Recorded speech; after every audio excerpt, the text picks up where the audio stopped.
Hey guys, what's up? Welcome to Coffee and Current Events, and today we're going to be discussing the 2022 Ukraine-Kharkiv counteroffensive, and we're going to get into this really fast. It's going to be a pretty fast video, but I have some really interesting things to share with you guys. So first of all, the 2022 Ukraine-Kharkiv counteroffensive is perhaps the biggest victory for Ukraine ever since the Battle of Kiev.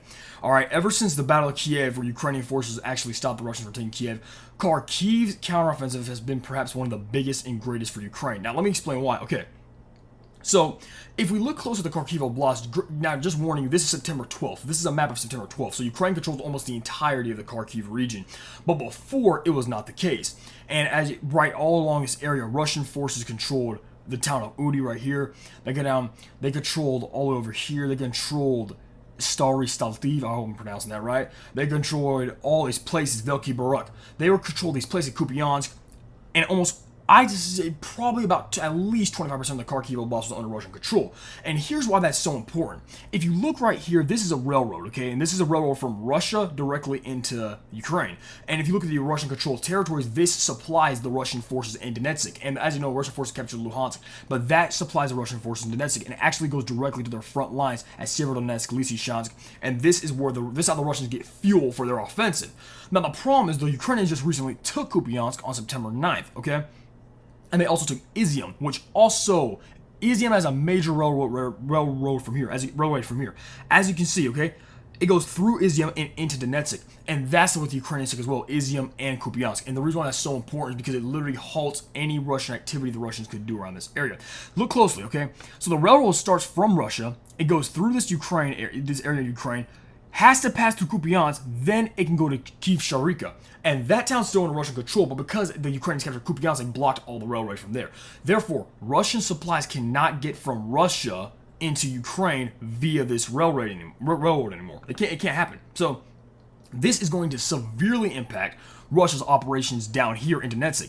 Okay, now here's the thing. After the Battle of Luhansk, Russian forces, after they officially took Lysychansk, and Ukrainian forces withdrew from practically the entirety of the Luhansk Oblast, they were forced into the Donetsk, and the Russians had this momentum on their side. Therefore, they attacked the city of Seversk right here. As you can see, that's Seversk, Soledar, and Bakhmut. Now, the problem is this. The Russians attacked all three of these cities practically simultaneously, and they had a lot of momentum on their side, and they were bringing a lot of men to this area. As many military predictors and many military commentators in the West had predicted, Russia was eventually going to stall, and that's exactly what happened in Seversk. I personally don't believe they had enough manpower. Either that or their forces were too exhausted to actually take the city of Seversk, and that's a very important city. So because of it, they literally stalled at Seversk. And however, at Soledar and Bakhmut, they were still making attacks, and as we know down here at Pisky and Avika, they made moves down here. Now, at Avika, the Russians claim they captured it. However, they're showing it's still contested, and they're showing the village of Pisky is still contested as well. Although I believe they're followed with the Russians. Now, here's the thing. Russia could have actually successfully taken the rest of the Donetsk Oblast completely, as long as they maintain control over Izium and Kupiansk, because these are the railroads that supply their forces. So they're consistently getting supply directly from Russia, from this area that goes past through Kupiansk. However, as we know recently, the Ukrainians have been saying they are going to launch a massive counteroffensive down here in Kherson. Okay, and this is perhaps one of the greatest disinformation and military campaigns we've seen in a very long time. And let me explain why. Okay, this actually, frankly, this reminds me of Operation Bagration, where the Soviets launched Operation Bagration against the German forces. The reason why, because check this out. The Ukrainians have been saying for months, we're going to attack down here in Kherson. We're going to launch a massive attack. We're retaking Kherson. ZSU is coming for Kherson. And because of that, everyone, including the Russians, anticipated this. Now, here's the thing. This is a basic form of military disinformation. This is a question I ask myself. Why would Ukraine say, hey, everybody, we're going to attack all right here, and actually fall through with that, with a full-on attack? That's just stupid. And the Russians fell for it. They took over 10,000 more soldiers and sent them down here back to Kherson so they could have reinforcements. In fact, there's anywhere from 20 to 25,000 Russian soldiers currently in Kherson. They fell for it. They sent troops to reinforce Kherson. Therefore, they weakened their lines in Kharkiv and Donetsk and all these other areas. Okay? And that's what the Ukrainians wanted. Now, here's the thing. This is what made the Ukrainian counterattack, the Ukrainian Kherson offensive, such a good disinformation option. Because here's the thing, they actually did fall through with the attack. They literally launched an attack in the Kherson area from all fronts. As you can see next to Vyskopilia, which they took, and then Lazov and Suky Stavov, right there, right next to Kherson. So they actually did fall through this offensive, and this just convinced the Russians even more that the Ukrainians were really trying to take this area. But that was literally that was a tactic, a disinformation tactic, which the Russians totally fell for, which just shows how incompetent their military actually is, because to actually fall for something like that, in fact, okay, put the U.S. military in this situation. If America was in a war with Ukraine, okay, and Ukraine was telling the United States that, hey, we're going to attack down here in Kherson, we're going to launch a massive attack. They're telling everybody, they're publicizing it to the media. America probably will not send, hey, okay, let's go send forces down here. No, it's really sus that they're doing that. Why are they letting everybody know about their secret military strategy? It's probably not the real thing, and that's exactly what we've seen. And a week after the Kherson counteroffensive began, Ukrainian forces launched a massive offensive in Kharkiv. Listen, okay, here's the thing. They reclaimed over 970 square miles of land, of territory, okay? This is crazy. They literally forced the Russians completely out of northern Kharkiv. We're talking about from Udi right there, Kolchai, Lopan, Ruska, Lozova, Liptisi, Durhashi right there. All those towns, they drove them out. The Russians were completely forced out of northern Kharkiv. They actually withdrew because they had no option. They were cut off. They literally almost got surrounded at Izium, and the Ukrainian offensive caught them completely off guard. Now, what does this mean for the future? Okay, now as you can see, the town right here of Svyatohorsk, I hope I'm pronouncing that right, and was retaken by Ukrainian forces today on September 12th. Okay, if you look closer right here, the town of Lyman, which is, this town's very important. It's like one of the first towns the Russians actually took. The town of Lyman is contested, and according to Ukrainian Luhansk governor Serhiy Haidai, they actually have Ukrainian partisans have taken part of Crimea right here, as you can see, and he said their forces are on the outskirts of Lysychansk. Now, I don't know quite how reliable it is because there hasn't been any solid evidence of that, but lately with the Ukrainians saying they've been taking land, they've actually proven to take the land they're saying. So what does this mean for the Russian offensive? Well, it's certainly going to put tremendous strain on Russia. Russia's really going to have two options, because this Ukrainian offensive has not stopped yet, okay? It hasn't stopped. Russia's really going to have two options, okay? They can either attempt to form a defensive line at Kivsharvika and Borova right here and try to hold this line, the remnant of the Kharkiv Oblast, which ends right here.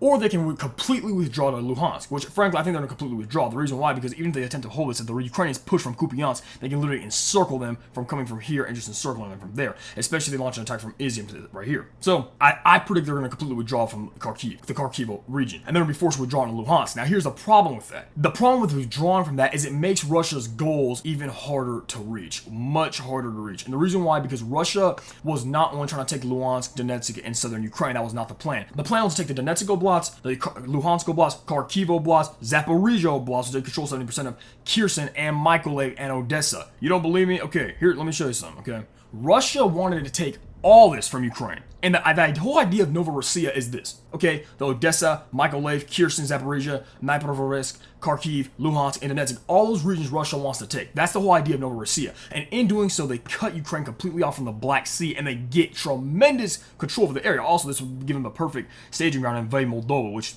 trust me, that's exactly what they're trying to do. Okay, that's the whole idea, to take all these regions. The problem is, in losing Kharkiv, they are now pinned to Luhansk, Donetsk, and this area down here. Okay, as we'll see. And in losing that area, they lost tremendous ability to actually take this territory. And the prospect of Russia actually taking this area of Ukraine is tremendously low. We're talking about an army that started off with around 175 to 190,000 personnel and has lost around 80,000 personnel already. And this is what they've taken. They've lost already so much territory. And so Putin really has two options now. Okay, Putin has two options. He can fully mobilize his army. In other words, he can call for full mobilization, and Russia's military has about 1 million active personnel and 2 million reserves, according to Wikipedia.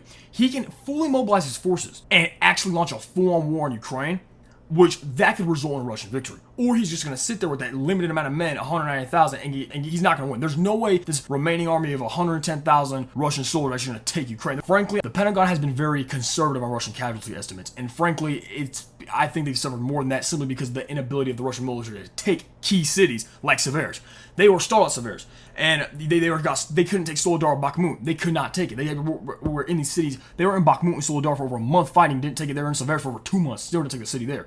Okay, and we look at these 1 kilometer breakthroughs at Pisky. It's just ridiculous. So for them to actually have 110,000 men is highly unlikely. And so what this means is Russia's going to be forced to either send more troops in there or quit the special military operation completely. The only problem with that is if Putin sends more troops, people from St. Petersburg and Moscow, high-end government officials are already calling for Putin to be overthrown and charged with treason, okay? He may not be able to politically actually sustain a mobilization. If he does that, he could literally get overthrown. A coup could happen against him. He's more vulnerable than ever right now in his position of power because his operation is failing, and for him to call for over 800,000 soldiers in Ukraine may not happen. So that's what we've seen today. The Kharkiv counteroffensive of Ukraine is absolutely tremendous and will tremendously hinder Russia's ability to wage war. In fact, they actually may be forced to abandon the complete campaign to take over Donetsk, to annex Donetsk for now, at least temporarily. Okay, that's all I have for you today, guys. I'll keep you guys updated on the latest news of the Russo-Ukrainian war, and I'll keep you guys updated on this Kharkiv counteroffensive, which is extremely important. Anyway, subscribe to this channel for more content like this. Share this video with someone else. God bless, and I'll catch you guys next time.